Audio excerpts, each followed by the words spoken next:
Hello hi friends, నేను auto డ్రైవర్ని మాట్లాడుతున్నాను. మన ర్యాపిడో ఆఫీస్లో ఏదన్నా మన ఆటోలో ఎవరైనా కస్టమర్స్ వస్తువులు మర్చిపోతే మనం తీసుకెళ్ళి ఇచ్చేవాళ్ళు ఉన్నారు, ఇవ్వని వాళ్ళు ఉన్నారు. అలాగే మన దగ్గర వస్తువు అవతల కస్టమర్ మర్చిపోయినప్పుడు కస్టమర్ కేర్కి కాల్ చేసి ఇలా పలానా ఆటో ఎక్కాను, నేను యాప్లో బుక్ చేసుకుని అని చెప్పి మన నెంబర్ అడిగితే ఆటో డ్రైవర్ నెంబర్ కంపల్సరీ ఇస్తారు.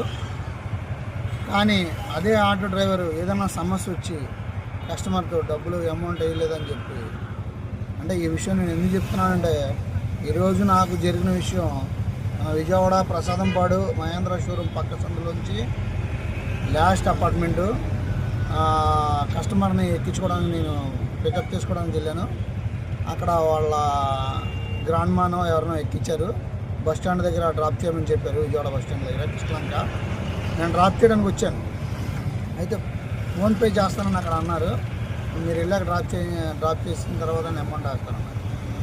ఓకే అన్నాను. ఇక్కడికి వచ్చి మనం దింపేసిన తర్వాత కాల్ చేస్తుంటే వాళ్ళు కాల్ ఇచ్చారు. ఈ లోపల ముసలి ఆవిడ వెళ్ళిపోయింది.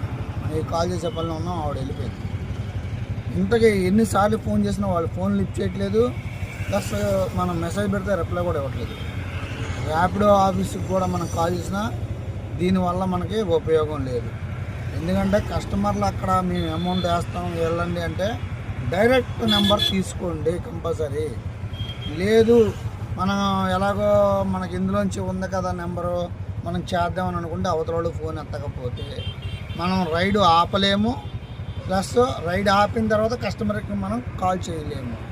ఇది మాత్రం అందరూ గుర్తుపెట్టుకుని అవతల వాళ్ళు పేమెంట్ మీరు వెళ్ళిన తర్వాత డ్రాప్ చేసిన తర్వాత అమౌంట్ వేస్తానంటే మన బండిలో ఎక్కిన వాళ్ళని ఆపి అవతలతో ఫోన్ చేయించాలి, లేదా వాళ్ళ నెంబర్ తీసుకోవాలి.